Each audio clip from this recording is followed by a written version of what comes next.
Sir ఇప్పుడు నేను కొన్ని ప్రశ్నలు అడుగుతాను మిమ్మల్ని, ఆన్సర్ చెప్పండి. వారితో ఉన్న సంబంధం చెప్పండి. కృష్ణరాజు గారు ఒక మంచి విషయం చెప్పండి మీ ఇద్దరి మధ్య. కృష్ణరాజు మంచోడు అండి, చాలా మంచోడు, భోజన ప్రియుడు. మా అందరికి కృష్ణ గారు మేమందరం కలిసి ఆయన ఇంట్లో భోజనం చేసాం. తర్వాత డ్రింక్ ఇచ్చాడు నాకు, అది చేశాను. ఫస్ట్ తృప్తిగా భోజనం పెడతాడు కృష్ణరాజు గారు.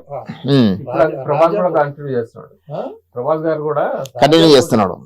రాజా భోజనం పెడతాడు. చిరంజీవి గారి గురించి, చిరంజీవి గారితో కూడా పరిచయం బాగా ఉంది కదా మాకు. ఆయన చిన్న వేషాలు వేసినప్పటి నుంచి కూడా పరిచయం. రామలింగ గారు నాకు బాగా క్లోజ్ ఫ్రెండ్. ఆయన కూడా ప్రజానాట్య మండలి నుంచి వచ్చిన ఆయన. రామలింగ గారు మా ఇంటికి వచ్చేవాడు మెడ్రాస్లో, నేను ఆయనతోటి బాగా ఉండేవాడిని. చంద్రమోహన్ గారు చెప్పండి ఒకటి. చంద్రమోహన్ గారు భోజన ప్రియుడు. ఒకసారి ఇంటర్వ్యూ చేసినప్పుడు ఆయన ఏమన్నాడంటే ఒక మనిషి మాసం తప్ప అన్ని తిన్నానని చెప్పాడు. తింటాడు. సరే, ఒకసారి అల్లూరి సీతారామరాజు షూటింగ్ అప్పుడు బాలయ్య గారు చంద్రమోహన్ ఒక రూము, నేను బాలయ్య గారు జగ్గయ్య గారి రూమ్కి వెళ్ళి ప్యాక్ ఆడుకునేవాళ్ళు. ప్యాక్ ఆడి ఒకరోజు ఫస్ట్ డే 12ంటికేమో వచ్చాం తిరిగి భోజనం చేద్దామని. మా ముగ్గురికి ఒక క్యారియర్ పంపించేవాళ్ళు,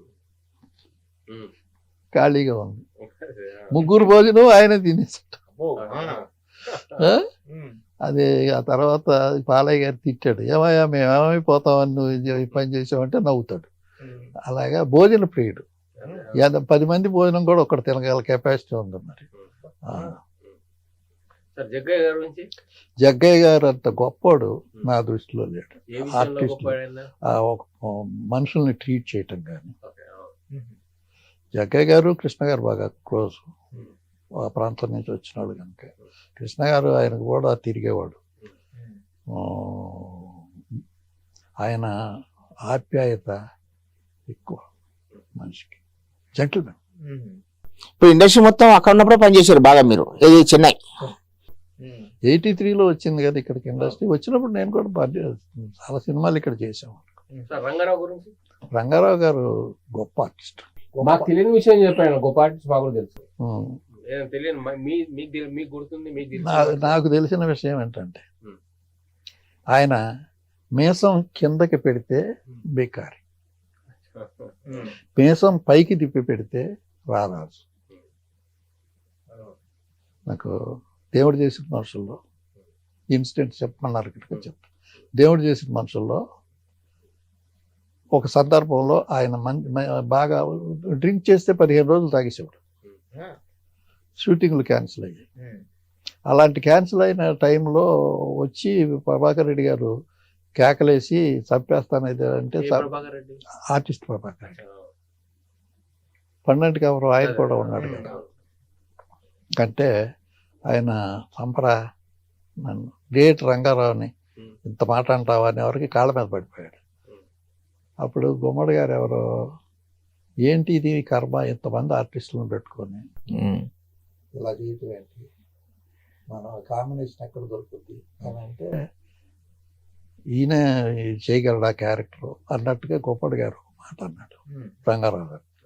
అనేవారికి కృష్ణ గారు ఇమీడియట్గా అన్నాడు, ఆయనే ఈ సినిమాలు యాక్ట్ చేయాలి, అది నా ఇష్టం, నాకు ఆయనే కావాలి, ఈ క్యారెక్టర్ ఇంకెవరు చేయలేరు, అందుకనే పెట్టుకున్నాను అని చెప్పి లేచి వెళ్ళిపోయాడు అక్కడి నుంచి. ఇవాళ షూటింగ్ లేకపోయినా పర్లేదు, రేపు పెట్టుకున్నాం.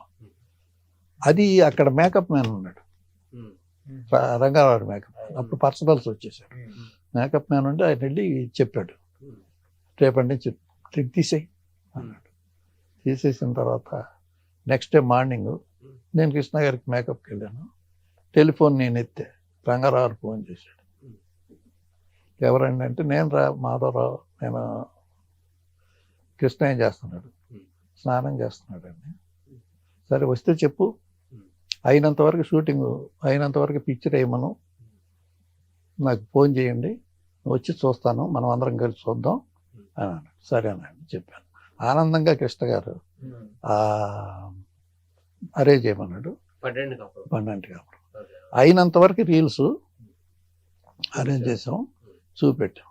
బయటకు వచ్చి, కృష్ణ ఇవాళ నుంచి నేను డ్రింక్ చేయను, ఈ సినిమా అయ్యేంతవరకు డ్రింక్ చేయను, సినిమా చూసి ప్రేక్షకుడు బయటికి వెళ్ళే ప్రేక్షకుడు ఓన్లీ రంగారావు తలవాలి ఛాలెంజ్ పద షూటింగ్ అంతే మేము ఆ సినిమా చూసి బయటకు వచ్చే ప్రేక్షకుడు నిజంగా రంగారావు. ఆ పిల్లాడు చనిపోయిన సీను అద్భుతంగా యాక్ట్ చేశాడు. అలాంటి ఎంఎస్ రెడ్డి గారి గురించి చెప్పాలంటే ఎంఎస్ రెడ్డి గారు చాలా మంచి ప్రొడ్యూసర్, మంచి వ్యక్తే, కానీ ఆయన గురించి కొన్ని ఆయనకి తోచిందే చేసేవాడు. ఎవరి మాట వినేవాడు కాదు. సరే కృష్ణ గారితో తీశాడు సినిమాలు, మంచి సినిమాలు. ఏకలవి తీశాడు, దానికి ఫుల్ మేకప్ కంపెనీ చీఫ్ నేనే.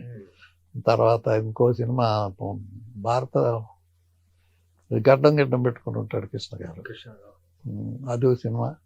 మంచి సినిమాలు చేశాడు కృష్ణ గారితో. ఫస్ట్ ఆయనకి హిట్ అనుకుంటారు. ఆయన ప్రొడక్షన్ ఎలా ఉండేది అప్పట్లో? బాగానే ఉంటాడు, బాగా చూసేవాడు. కొడుకు ఇంకా మంచోడు. పద్మనాభం గారు చాలా మంచోడు. పద్మనాభం గారు ఫస్ట్ దేవత పిక్చర్కి నేనే చీఫ్ని, సొంత సినిమా.